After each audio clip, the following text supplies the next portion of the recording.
Hey there everyone, welcome back to another video. My name is Harmon. So today's video takes place in a town called Bothell, Washington. And Bothell is about 30 minutes or so north of Seattle. And today I'm documenting the case of 15-year-old Melissa Ann Lee, who was unfortunately abducted from her house and murdered. And in today's video I'm going to take you to Melissa's grave, and then I'm also going to show you where Melissa was murdered and where her body was found at, which is about 15 or 20 minutes north of where she was abducted from. So the date of the murder was April 13th, 1993. Melissa, again 15 years old at the time, she was home alone. Her mother had gone out to do some errands or something, and Melissa called her mom at about 9:30 p.m. or so and just asked if she could have a friend come over and spend the night. And that is the last communication that Melissa had with her mother. Her mother returned home shortly after midnight, and Melissa was gone. She was not there. Melissa's mom contacted the police.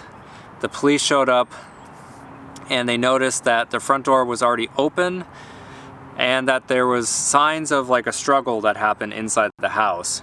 So obviously Melissa put up a pretty big fight with the perpetrator.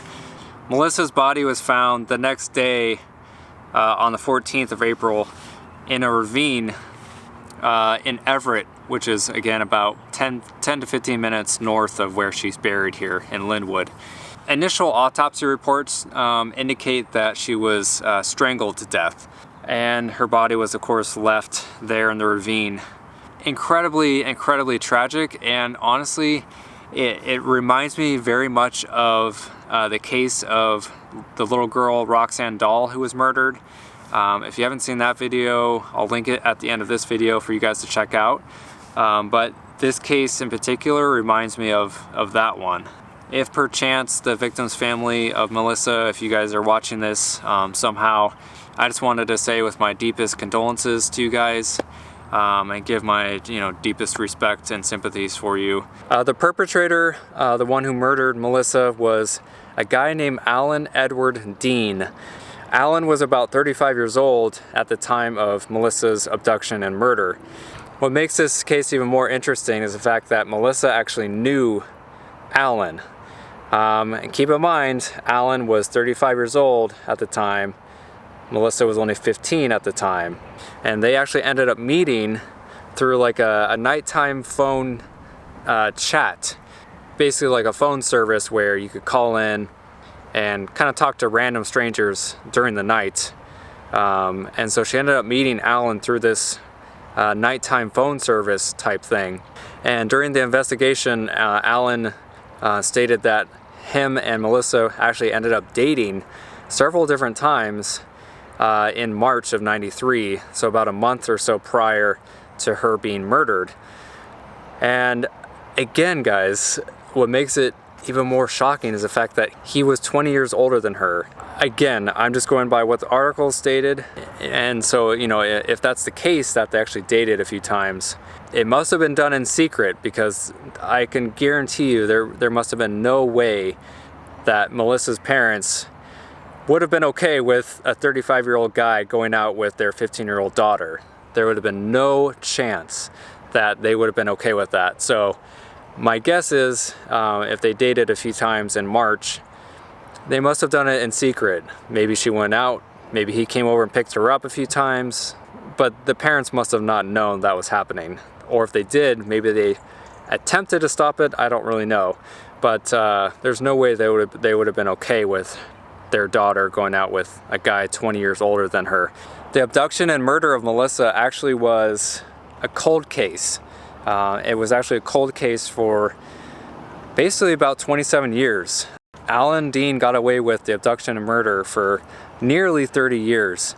Finally, they caught him and arrested him after they found a cigarette that he had thrown away, and they found that, and they tied that DNA back to Melissa's body, and they linked his DNA with the crime scene. And so they finally were able to arrest him in July of 2020. And of course they charged him with the first-degree murder of Melissa. Another piece of evidence that the investigators had was Melissa's journal. They found Melissa's journal, and in Melissa's journal she had actually written down Alan's name and phone number. However, she put his name down as Michael.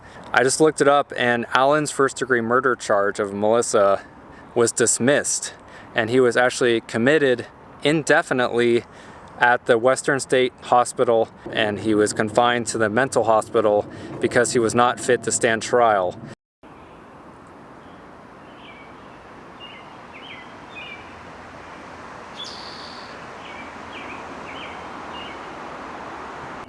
I'm at the location where they found Melissa's body. Her body was found near the 3800 block of Mukilteo Boulevard, right next to the Edgewater Creek Bridge.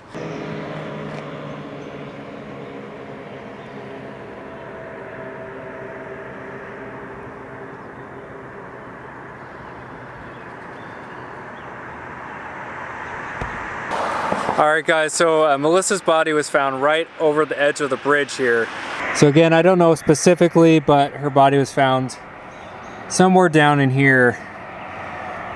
I mean, I guess he could have thrown her body